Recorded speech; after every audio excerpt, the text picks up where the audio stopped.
Happy early Thanksgiving to everybody. Thanks for being here. Again, it was a great win for us last week. Looking forward to the challenge this week. Guys are ready to get going. So just looking forward to the week coming up. Start down front, Brent, on front right, and then we'll go to the left. Coach, with that being a first for you, what was the most surprising aspect of being kind of the in-game head coach over those few hours?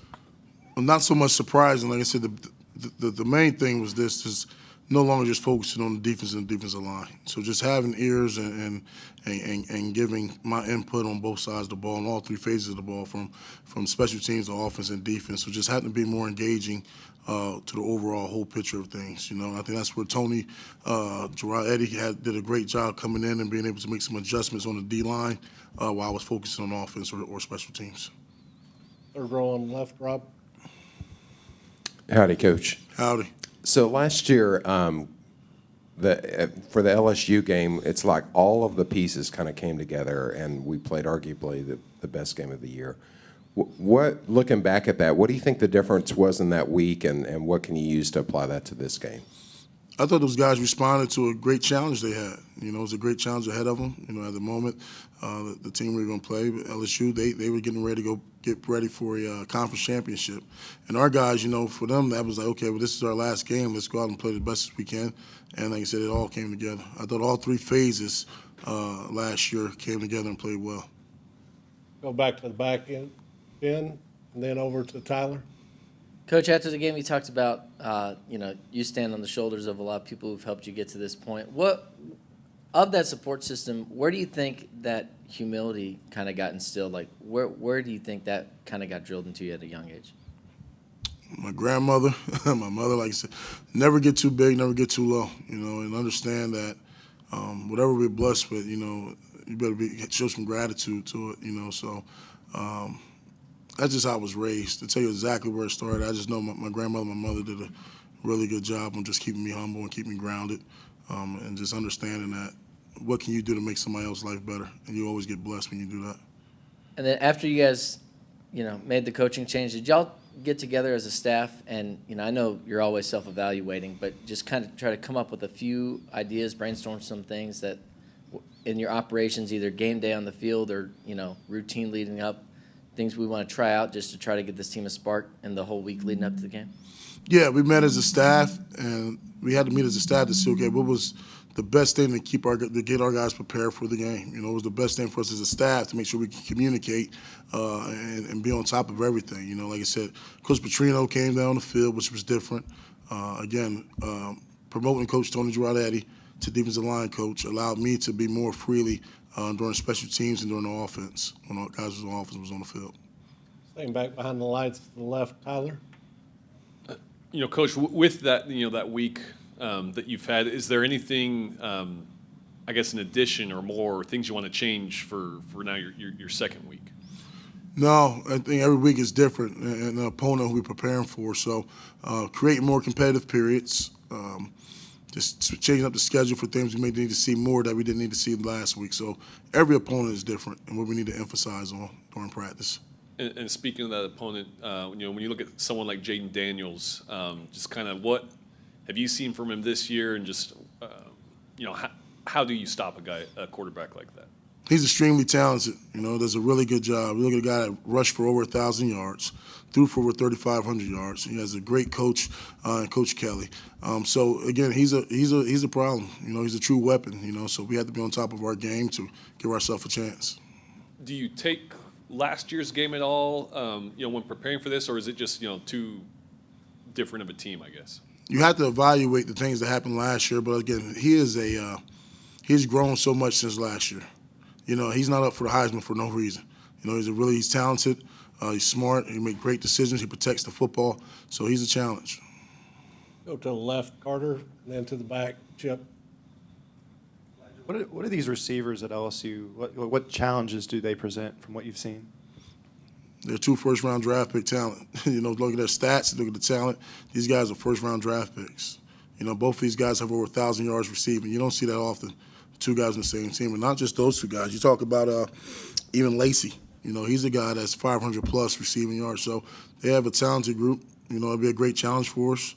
Our guys are looking forward to it. Coach, go ahead. Oh, Henry.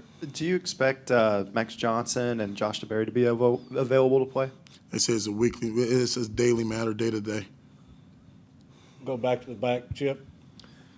Coach, with how much LSU has been scoring this year, how much pressure does that put on your offense to kind of match that? You feel like that maybe in a game like this, you have to score a lot of points.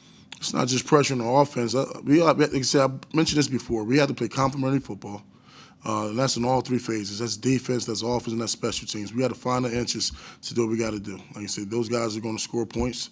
They have been all year, one of the best offenses there is in college football. And our plan is always to score points as well. And on defense, our job is to stop them from scoring. And on special teams, we got to find ways to change the game.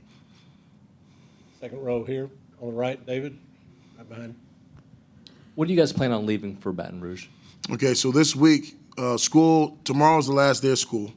Normally we leave on Thursdays to give our guys a chance to get academics done, because we try with our academics. Due to this week being done with school on Tuesday and us practicing on Wednesday allows our guys to catch up on work on Wednesday. So I don't think there's a need for us to travel on Thursday this week. It allows our guys to spend time with their family on Thanksgiving, allow the coaches to spend time with their family on Thanksgiving, and then we'll have a walkthrough on Friday and we'll head out on Friday. And that's strictly due to us not having to worry about academic issues. And offensively, since the Tennessee game, this team has been scoring in the 30s routinely, and obviously the 50-point game against Mississippi State. What is different offensively? I said those guys, as I said, they trust in the process. And those guys are preparing the right way, and like I said, things are clicking. Like I said, I think Jalen's doing a really good job every week and getting better every week. So I'm excited to watch him on Saturday. The front left, Cease. You've been on the sidelines at LSU as an assistant. How much of a home field advantage do you think that is, and how different do you think it's going to be calling the plays in Death Valley? Yeah, it's definitely a tough environment to play at. We're going to try to create that environment at practice as much as we can to prepare our guys for it. Like I said, it's all about your approach of it. Are you going to enjoy the moment, or are you going to let it affect you? So as a coaching staff, we had to do everything possible to get our guys prepared to play in such a hostile environment, and we'll try to create that at practice starting today.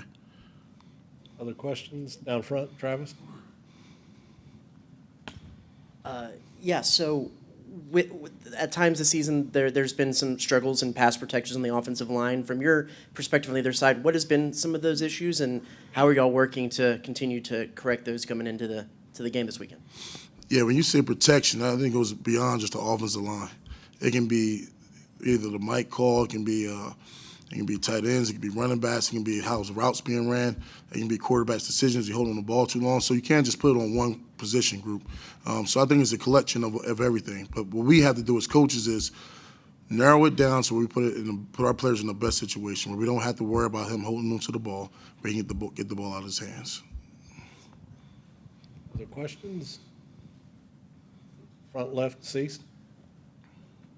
So we go back to Petrino on the sidelines. Did that have anything to do with Jalen Henderson possibly not having as much experience as, say, Max would, about him moving down from the booth on the field? I wanted to get Coach down on the field to have just where he can control everything as far as making adjustments, and it's not over a headset. It's more so him talking directly to the quarterbacks. Down front, Brent. Yes, overall in the past week, have you enjoyed this overall experience and just kind of looking forward to it, as long term at some point? Yes, it's a blessing, and I'm forever grateful for this opportunity. I wouldn't rather be doing anything else but leading this group of guys. Anything else? Yeah, go. All right. Second row, Ola. Coach Booth had not been utilized a lot this year. I think he had 18 catches before last week. What was it about him, or last week, that y'all decided to look for him more? I think when the plays were called, it was there, and Jalen made really great throws to him, and we all know what he's capable of. He can make those tough catches, and he can do something after he catches it. So I don't think it was a decision based off the staff, like, hey, let's get Moose going. Every week, the player's job is to prepare, and the coach's job is to get them prepared, and they said it all clicked on this past Saturday. So I'm happy for Moose and the success he had. Anything else? To the left, third row, Rob. You talked about their special relationship with your mom. Can you share with us little bit of conversation about what you guys had after the big win on Saturday? Yeah, so I go back. My mom always wanted all boys. Her last shot, she had her boy, but before that, she had 3 girls. So she finally got me at the end. And we just always had a great relationship. She did everything possible to support me. Again, I appreciate her. She worked 2 jobs to take care of me and my family. It's not easy being a single parent mom, and the sacrifice she made for me and my family. I just show that gratitude back to her. I think the other thing you look at is, my mom's a God-fearing woman. So she's constantly praying for not just me, but the team and the staff.